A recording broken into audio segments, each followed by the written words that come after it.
welcome back to Unjustified, where we always cover the truth, the facts on an unbiased and sometimes unpopular opinion. Today we're going to be going over part 3 of the discovery. We've already went through parts 1 and 2. If you haven't saw those, please look for the links to those down in the description box below. And before we get started on the discovery, let me give a quick shout out to our super fans of the group. I want to thank all of you for going ahead and joining our super fan. If anyone else is interested in joining and becoming a super fan and seeing all the member perks and such as that, just look for the join button under this video, or if the button's not there, I'll also have the link to join that in the description box as well. So without further ado, let's get on into part 3 of the Chris Watts discovery read through. Okay, I was still having a couple of people to tell me that they were still having a hard time hearing me. I have pushed the mic and the settings up to max, and so I really hope this is going to help. If you're still having a hard time hearing me, let me know. I have a low voice and I just don't know what else I can do. I could probably get some more software or something and maybe boost it on up some if this isn't helping. But anyway, this is where we ended with part 2 on Sergeant Albert's report from the Frederick Police Department. So let's just get right on into part 3. I would also like to thank everyone that took the time to comment and thumbs up the channel. If you like this video, I really would appreciate a thumbs up, because it really does help our channel. As you know, we just got that promotion, which really shocked me, but it really does help our channel, and I appreciate everything you guys do. I appreciate all of the support and the comments, and then the explaining and giving me your opinion and thoughts on everything we go through in this discovery, because I truly do think between us all we can come up with a lot of stuff. Really, I do, and we really have, even though we're only on part 3.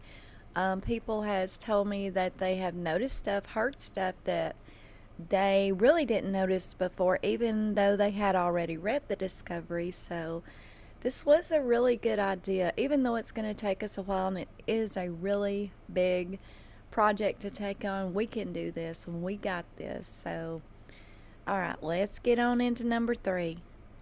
Okay, this is going to be from Officer Bradley Davis, and this was on the 16th of August.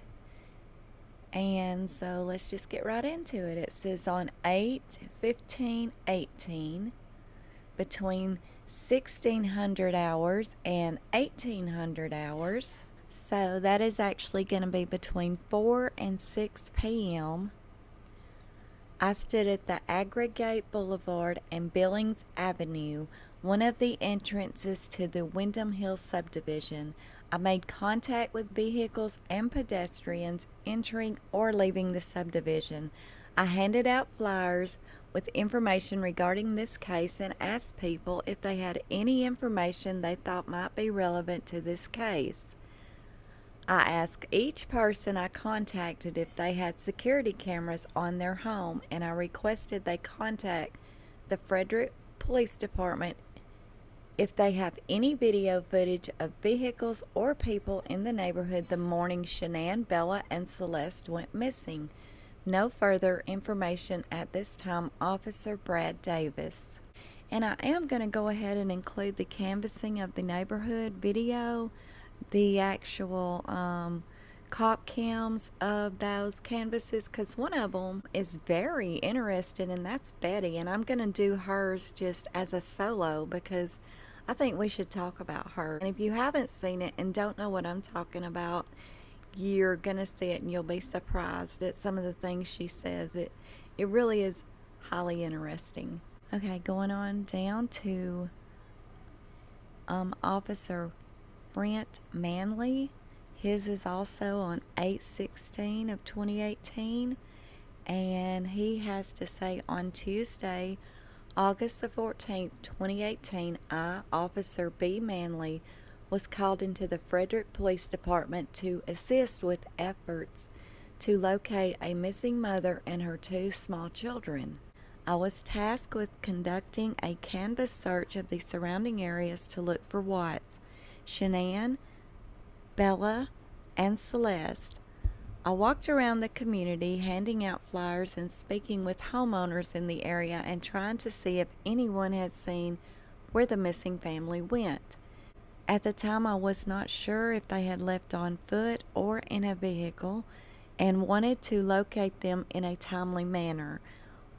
While talking to several residents in the area, we were also able to locate several houses with a door ring camera and other types of video cameras. I did not see anyone walking in the area at the time the three parties went missing.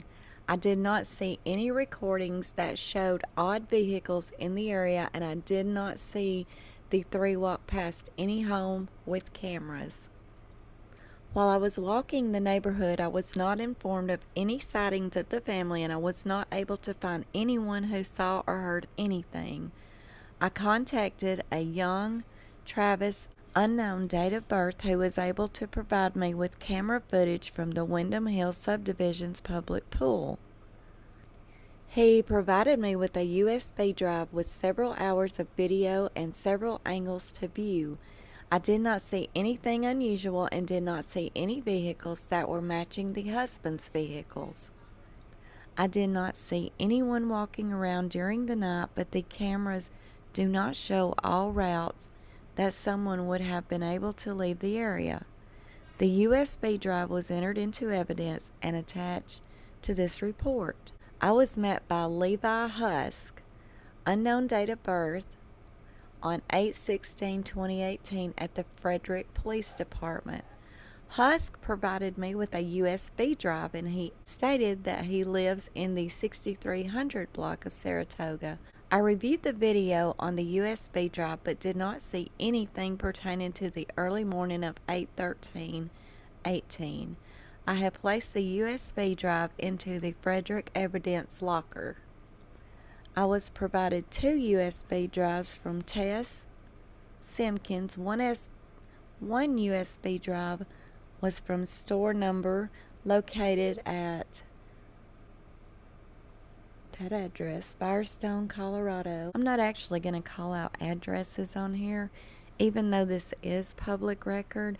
I'd just rather not do that. The second USB drive was from store number located in Broomfield, Colorado. I gave them to Commander Egan and CBI and FBI personnel. After they were finished with the USB drives, they were given back to me. I did not view the recordings, but have added the USB drives to this report and placed them in the Frederick evidence locker. End of report, Officer Manley. Okay, going on down, and this is going to be Officer Manley's little notes that he made for his report. It says Ruby Hill Drive, no info, door camera but nothing on camera, no info, not home this weekend, mother-in-law was in and out during the weekend, will reach out to mom, no answer. And going on down to more notes that he has. No contact at,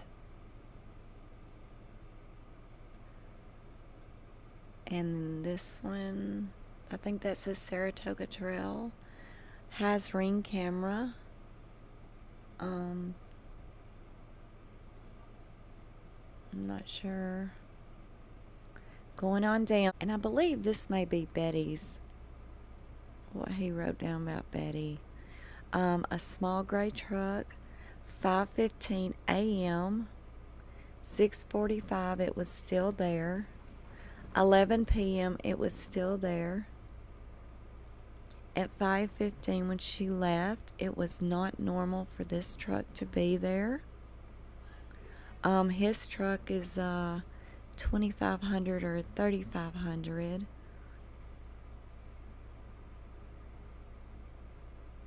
We'll pick up at corner. I'm not sure. And then there was a white van 2 times in the area. Gone 7 days prior to Sunday the 12th. Saw a van in the daylight hours and done. I'm not sure. And as I said, I'm going to go ahead and play Betty's interview, kind of like on a solo, because I think hers is very important. Okay, and this is more notes of Officer Manley. That's someone's name that lives there. Coles, 10 a.m. Entrance. I'm not sure. Kipling. Phone. Tapped. I don't know. Sergeant Vargo. Payson Police Department. Curly blonde hair. No vehicle. 3 or 4 days. Stephanie Myers. Walter. Nights Inn. And going on down. 12 a.m. 8:10 till present. Home Depot. High 7. Home Depot. I don't know. Okay, going on down. And now we're coming up on Officer Coonrod. And this is his report for August the 16th. He says on August the 15th, 2018, at 10:45 p.m., this officer responded to an Anadarko well site near Rogan, Colorado, to search for evidence. Upon arrival, I was advised by Colorado Bureau of Investigations that they had collected several pieces of evidence and placed them in evidence bags. Hair samples from the thief had on top of an oil battery. Parts of a rake, a bed sheet, and other things had been collected. These items were given to Detective Baumhover, and we started excavating a potential dig site about 100 feet from the oil tank battery. The dirt appeared to have been freshly dug. At about 2300 hours, and that would be 11 p.m., we located the body of an adult female, which we believed to be Shanann. The body was decomposing and was removed at about 0010 hours, so that is 12:10 a.m. The body was in a shallow grave. The buttock was approximately 8 inches from the top of the burial site. Weld County coroner took possession of the body and photographs were taken. Nothing further. Officer Coonrod. On down. Looks like we may be getting into a very touchy part of the discovery, so just bear with me. This also is Officer Coonrod as well as 8/16/2018. On August the 16th, 2018, this officer responded back to the oil well site near Rogan, Colorado, to check the oil tank battery for the missing children. A grid search around the oil well was conducted. A piece of rake was found. A rake piece was given to Detective Baumhover. Anadarko had back trucks on site and began draining the crude oil out of the oil tank battery into a holding tank. The crude oil was then pumped into the back truck using a hose with a screen on it. After the crude oil was removed from the tank number, Colorado State Patrol hazmat crew removed the entry door. At about 15:30 hours, and that would be 3:30 p.m., CSP hazmat crews entered the oil battery and found what we believed to be Celeste Watts. The juvenile was wearing a diaper. The body was decomposing and was completely covered in crude oil. Weld County coroner took possession of the body. Anadarko then drained tank number 17698 in the same manner at about 1750 hours, and that would be at 5:50 p.m. CSP hazmat crew entered into that oil battery and removed who we believe to be Bella Marie. Weld County coroner also took possession of the body. Photographs were taken and the removal was recorded on taser. Nothing further, Officer Coonrod. The recovery had to have been so hard and something that these rescuers and officers will never get over. Baumhover actually has PTSD from this. He even had to leave his job. His wife explained he can't even look at little girls anymore. It really, really messed with him. And I can only imagine what it would be. And my heart goes out to the rescue workers and the officers and anyone that had to be a part of this. This is going to be Officer Katherine Lyons, date 8/17/2018. On Friday, August the 17th, 2018, I received a safe to tell report stating that a woman who identified herself as Juanita saw on the news that a woman and her 2 daughters were found dead and that Chris Watts was to blame. She goes on to state that one of her Facebook friends has a daughter named Bella and that he mentions misinformation about having a wife. She stated that she has more information but wants to wait and didn't know what school, so she just chose one. The report has no contact information for Juanita, and a copy of the Safe to Tell transcript has been added to the file. Nothing further, Officer Lyons. See, this is a very odd thing here to me. What could that mean? And didn't know what school, so she just chose one. I don't understand what this report means, but I don't know. What do you guys make out of that? Went on down, and this is again Katherine Lyons, and so this is going to be her report. On Tuesday, August the 14th, 2018, at approximately 11:45 hours, and that would be 11:45 a.m., in the state of Colorado, county of Weld, town of Frederick, I, Officer Kate Lyons, responded to the police department and met with a search and rescue team and their canines for search efforts regarding the disappearance of Shanann Watts and her 2 children. After being briefed on the situation, I, along with Officer Perez, Deputy T, Boulder County Sheriff Zane Z, and Jeff Hebert, search and rescue dogs for the United States, responded to the home of the missing individuals.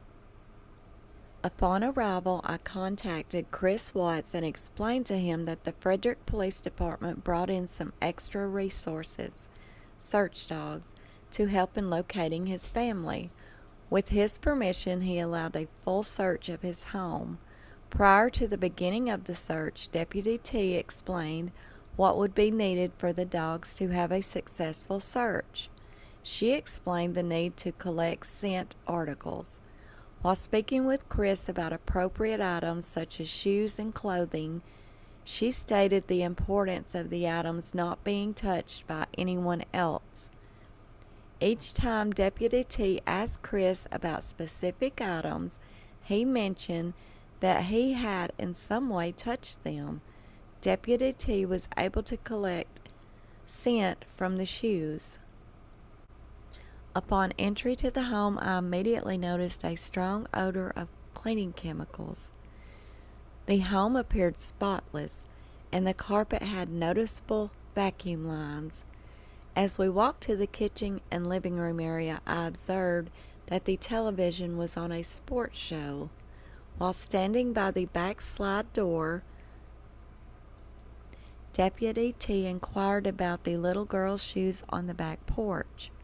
Chris said that the girls wore them to a pool party and the shoes had been wet, so he put them out to dry. During conversation, Chris mentioned that he had made the girls' beds that morning and had done laundry. He said that he had a hard time sleeping, and he is used to one of his little girls throwing chicken nuggets at him and the other one sitting in the high chair.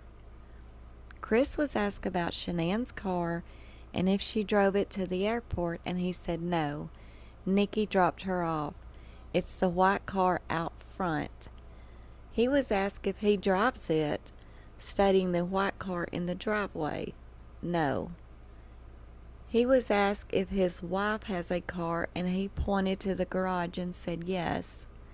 When asked if he drives it, he stated that he took the girls to a pool party in it on Saturday. Officer Perez commented to Chris that he can't imagine what he is going through. While speaking with Chris, he showed no emotion and did not seem to respond appropriately to the situation. Chris did not ask any questions or offer to help at any time. Chris's facial expressions rarely changed. However, when they did, he seemed to smile or smirk inappropriately, displaying a lack of empathy.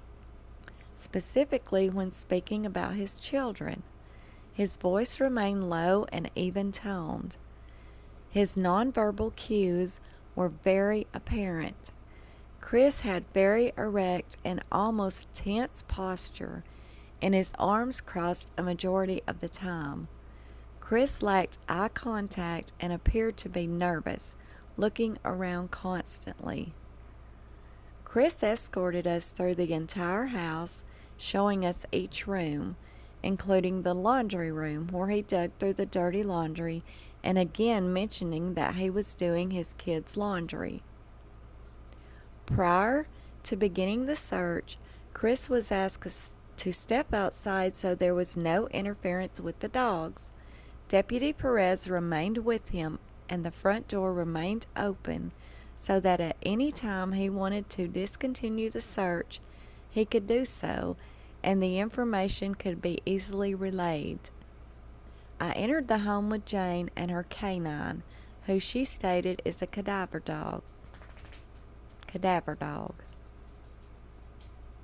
As we moved through the home, Jane explained what type of scent the dog alerts to. Jane mentioned several times that the dog alerted to areas where they may have had some sort of trauma or struggle, such as an argument, explaining that scent from people, pools, and collects in the area. The dog did not locate any human remains. The search continued from the neighborhood clubhouse west and then north, circling back to the home without success. Jane's dog was later taken to Chris's work truck, which was parked just east of his home. Jane stated that the dog detected but gave no hard command.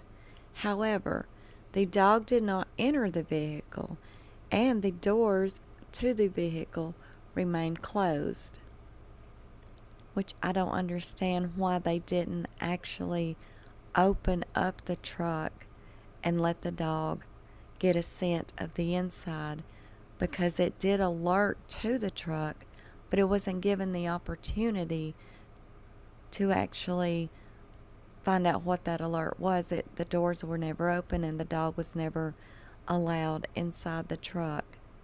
I don't understand that. You would think that they would want the dog, since it alerted the truck, to actually open the doors and go to the exact area where it was alerting, so they could get any DNA or see if there was anything suspicious about whichever area that the dog was alerting to, but they didn't do that.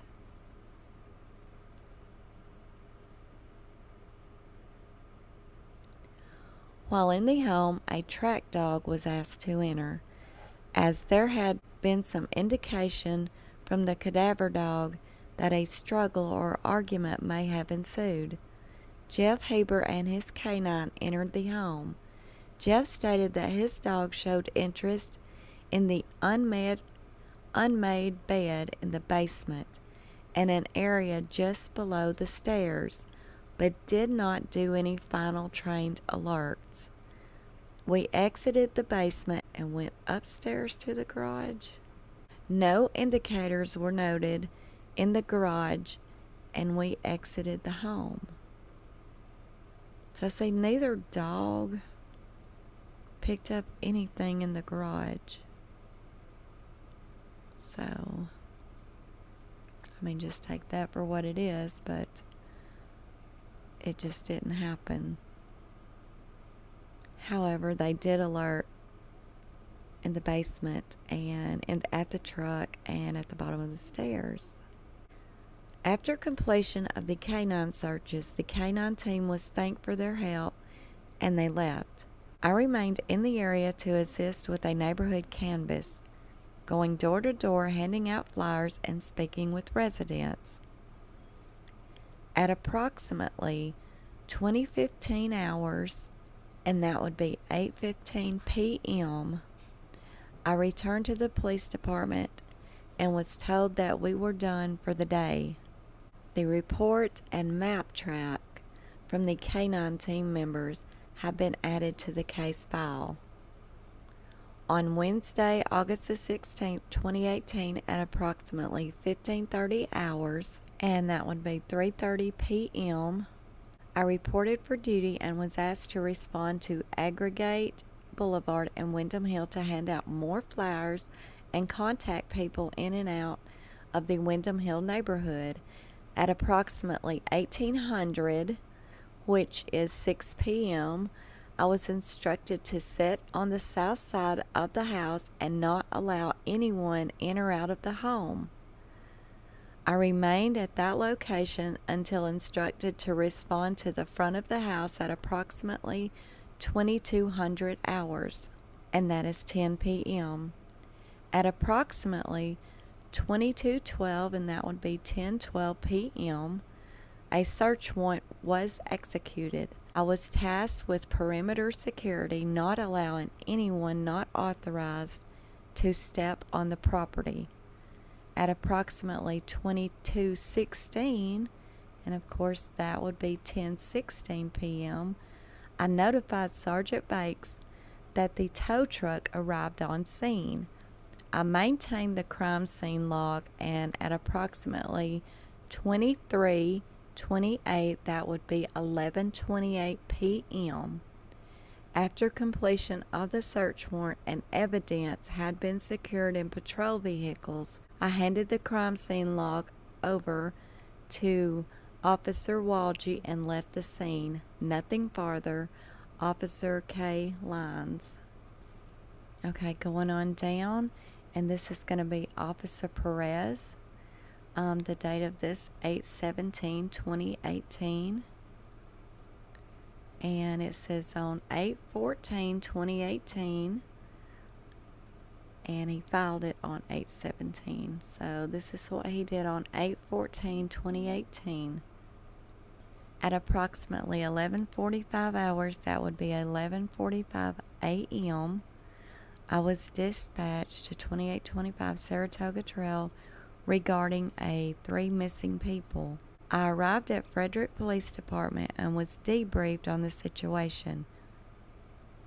I was told by Commander Egan I would be assisting a team of search and rescue dogs in trying to find a direction of travel for the 3 missing people, Shanann, Bella, and Celeste.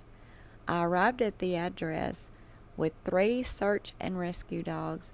2 of the dogs were from Search and Rescue Dogs of the United States, and the 2 handlers were Jeff and Jane. The 3rd dog was a canine unit from Boulder County, and the handler was Deputy T. Upon knocking on the door, I contacted Christopher Watts. Officer Lyons asked Christopher for consent to have officers enter the home to collect a scent sample for the dogs to sniff and also for a dog to enter the home. Christopher was advised that this was voluntary and had the right to refuse. Christopher agreed and let officers inside the house. While inside the house, I observed the house was very clean from the middle and upper level of the house. Deputy T asked Christopher if there was any dirty laundry from Shanann, and Christopher showed Deputy T a basket of laundry that was located in the master bedroom bathroom. Christopher advised his clothes were also mixed with Shanann's clothes, so Deputy T was not able to use any of the dirty laundry. Christopher advised Deputy T that all of the dirty laundry that belonged to Bella and Celeste he had picked up and put in the dirty laundry basket. Christopher advised he may touch the covers and pillows. Christopher advised the most recent pair of shoes that Bella and Celeste wore from the pool party they went to on Saturday, 8/11. Christopher advised Bella and Celeste wore the shoes home from the pool party. The shoes were located just outside the back patio on a chair. Boulder County Canine Deputy T took a scent sample from the shoes that belonged to Bella and Celeste. Deputy T took a scent sample from a pair of sandals that belonged to Shanann. I asked Christopher if Shanann usually goes out on hikes, and Christopher stated, "We've never been on a hike." When going back inside the house with the rescue dog and Jane, a news reporter and neighbor were inside the home and asked to step outside so the dog would not be confused with all of the scents inside the home. And yes, I believe that home was contaminated with scents by the time the dog got there because of everything that happened the day before with everyone, all the people that just went into the house, all the neighbors, and Chris was there the night before, and so I just don't see how, it was contaminated from the get-go, really. One of the rescue dogs and Jane entered the home, and Christopher chose to step outside to do an interview with the news reporter. Oh, the infamous porch interview. I stayed outside with Christopher and advised him on several occasions he was allowed inside the home. Christopher stated that he understood, but he still chose to stay outside with the news reporter. Video and audio was recorded and will be added to the case file. Officer Lyons stayed with the rescue dog and Jane inside the house. Officer Lyons told me to ask Christopher what Bella and Celeste were wearing on Sunday night or Monday morning. Christopher advised Bella and Celeste wear pajamas to bed and usually wear long dress style pajamas. Christopher advised he did not know exactly which ones Bella or Celeste were wearing that night. Officer Lyons stated that Jane requested a different dog enter the home. Jane stepped outside the home with the rescue dog, and Jeff went inside the home with a different dog. Christopher was asked again if he consented to have the dog enter the home. Christopher advised again he understood and consented to letting the dog enter the home. For more information on the dogs being inside the home, please see Officer Lyons' report. Once the dog was done from inside the home, Deputy T and I searched around the area with one of the dogs to try and catch a scent or trail from Bella, Celeste, or Shanann leading anywhere around the area. Deputy T and I walked from approximately Windham Hill Parkway and Saratoga Trail to Billings Avenue and Minor Peak Circle. Then from Billings Avenue to Aggregate Boulevard to Windham Hill Parkway, and then from Windham Hill Parkway back to Saratoga Trail again. The dog did not alert for anything around the area that was searched. Exact GPS locations of what the other two dogs searched will be added to the case file. Deputy T drew on a hand map the areas she had searched and not found anything. The map will be added to the case report. Christopher's work truck was parked just northeast in front of the house on the north side of the street facing west. One of the dogs was taken to the work truck, and Jane advised the dog showed interest in the truck. Jane stated the dog did not alert for any human remains inside the truck, but the dog caught the scent of one of the three missing parties. Command staff was advised. I was requested to retrieve video surveillance from McDonald's and Home Depot from 8:10 midnight until present time 8:14. The manager of the McDonald's stated only a supervisor has access to the video surveillance, and a supervisor will not be in until 1900 hours, and that would be 7 p.m. A flash drive was left with the manager, and upon arrival at the Home Depot, I spoke to the manager, who informed me he did not have access to the video surveillance at this store. The manager stated he would have to request the video footage to the store that has access.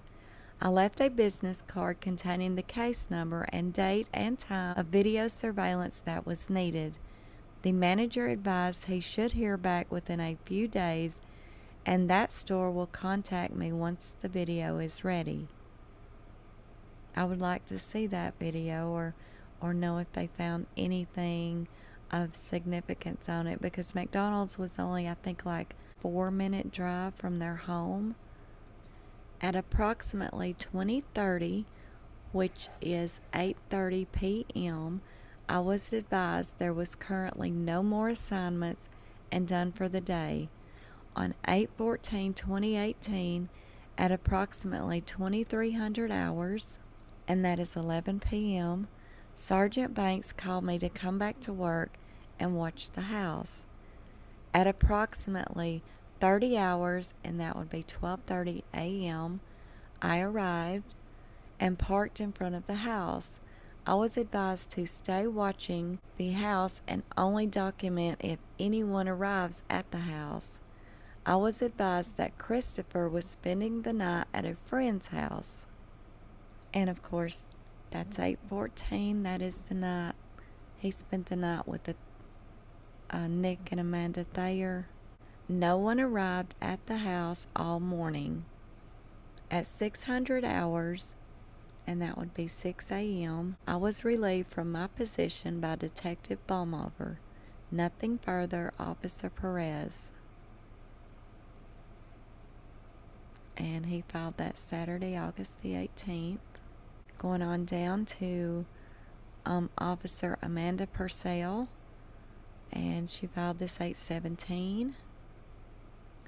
And she says, over the course of the investigation, I, Records Supervisor Purcell, have assisted by answering calls to the Frederick Police Department and fielding these calls and messages to the appropriate parties.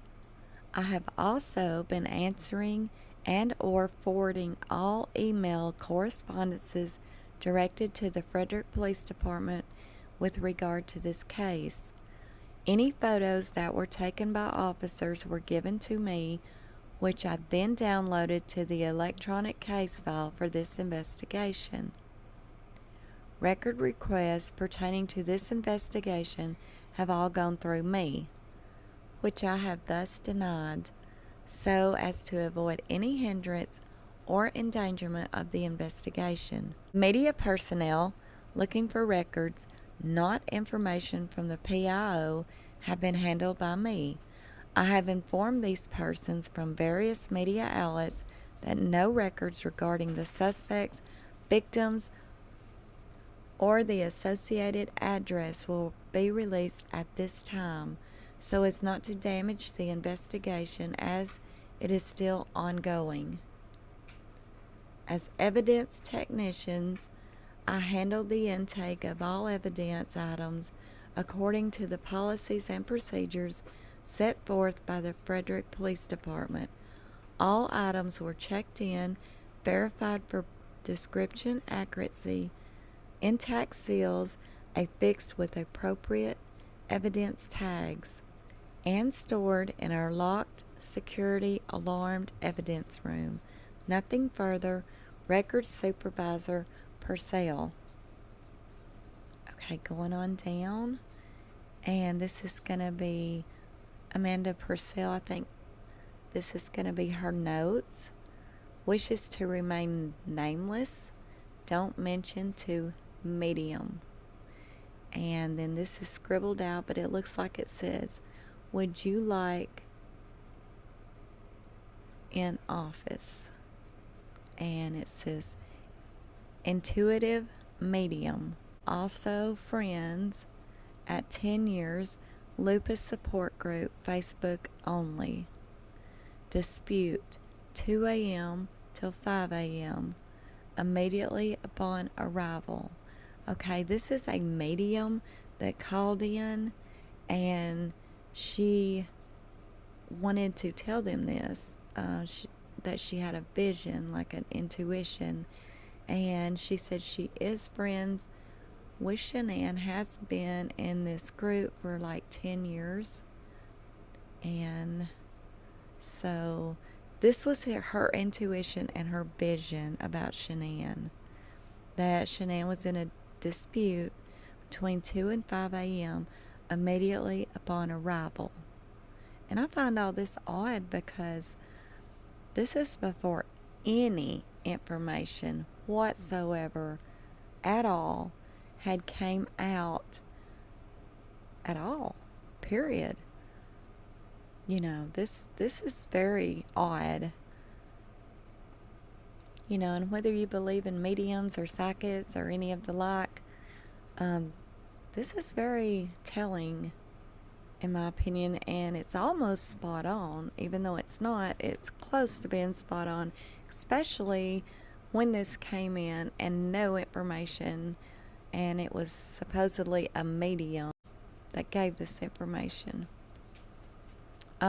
Says that there was a triangle situation, like an affair.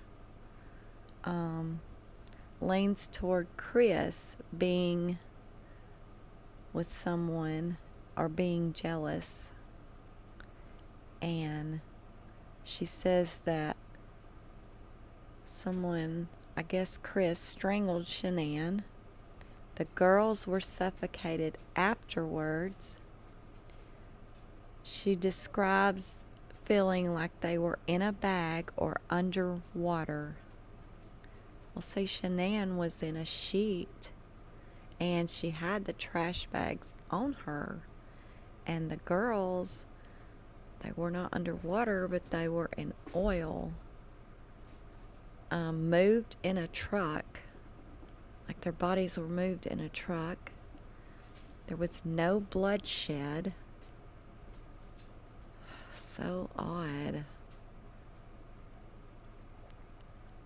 Driven to deep wooded section not far from home. Well, depending on what you think far from home is, deep wooded section, it was a secluded area, lake near the woods, deep wooded, difficult to find. I have no idea. I don't live in that area. If anybody lives in that area, is there a lake anywhere near there? I don't know. Issues at home related to money. Too much time spent working on Thrive. Didn't set well with Chris. A vision, each girl wrapped in blankets after they were suffocated. Bodies not far from home. Psychic from Massachusetts. I've never been able to say that, but you see it there.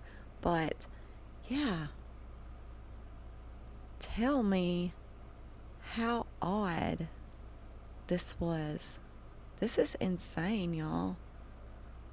I mean, this is like so close to what happened. What is up with that? And this is before anything was known, right? Absolutely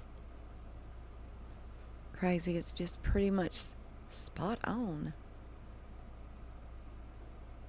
It looks like this might be or is the psychic's name. Anonymous tip. Psychic from, I'm not going to try to say it because y'all are going to laugh at me. This is odd, y'all. Okay, going on down. Chris, that's somebody else. I think this is tips, like from the tips line that Miss Purcell had written down. Yes, that's what these notes are. Older gentleman driving. Clocks. I can't see that, but older. Sunday. Estes Park. White van. SUV type. Asking questions about trail with map. The Sean Brown Daily News, North Carolina. Terry Pate, fiance, protection order, report request. Dieter, the Watts' dog. Okay, Jenna Dietz, I'm assuming that's who gave to them. Would like him back if possible. Okay, y'all, so that is how Dieter got his name. Because the people that gave Dieter to them, their last name was Dietz. D-E-I-T-Z. So I think that's why Dieter's name is Dieter. D-I-E-T-E-R. Yeah. Okay, I always wondered how they came up with the name Dieter. And so that's how they got it. I'm pretty sure. Okay, going on down. Sergeant Kurt Quest. Support for officers during this time. Support group. Off Goldwell.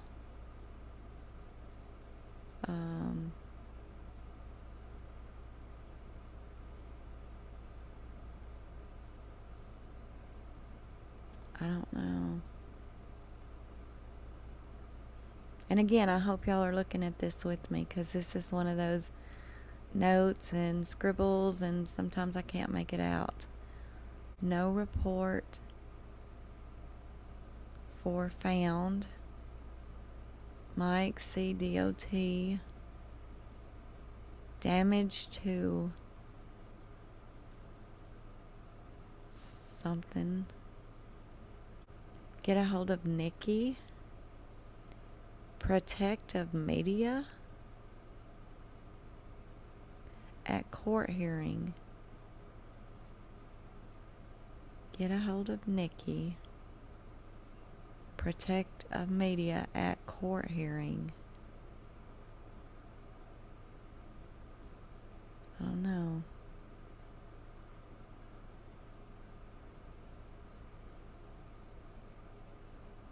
in a seal family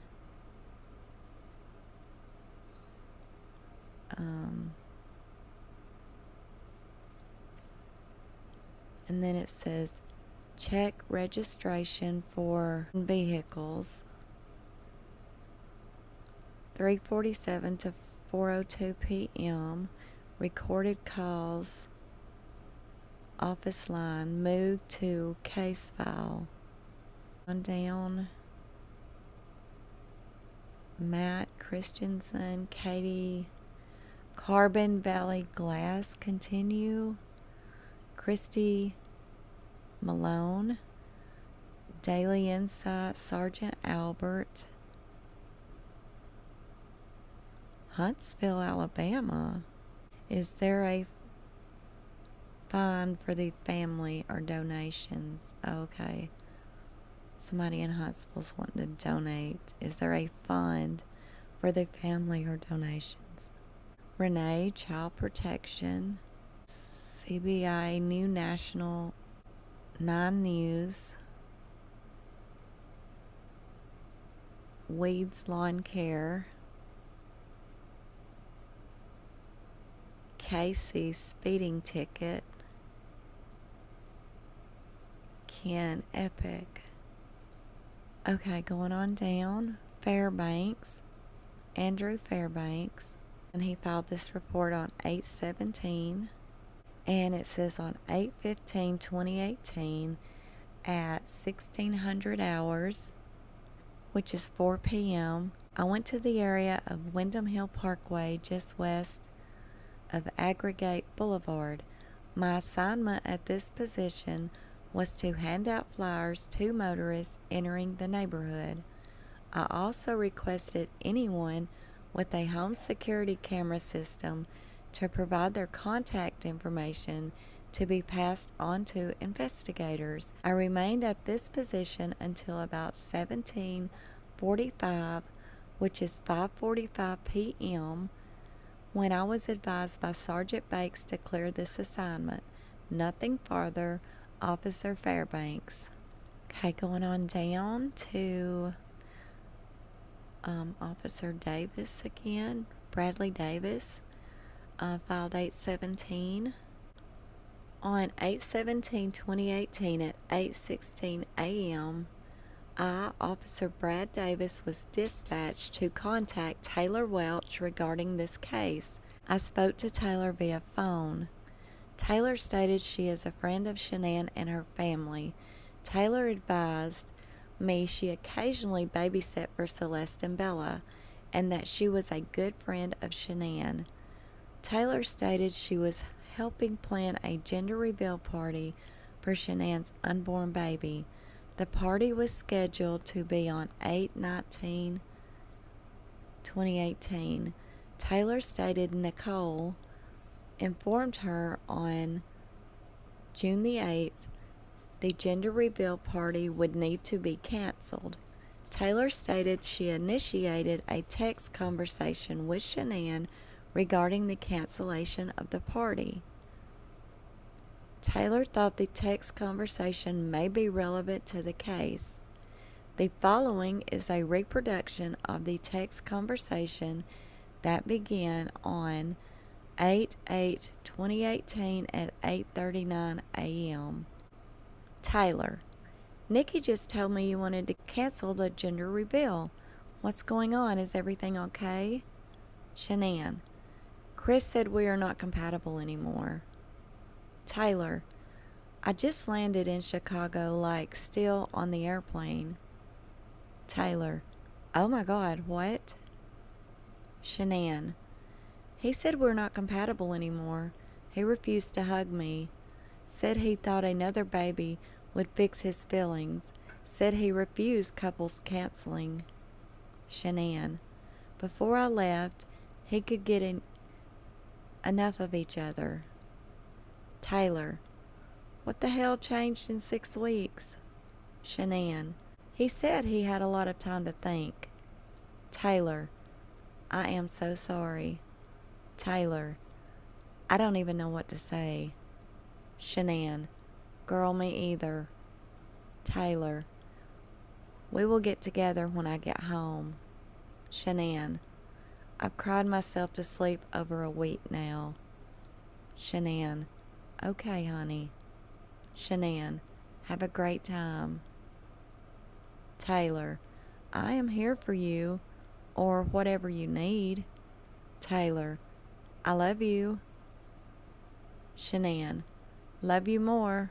Thank you, love.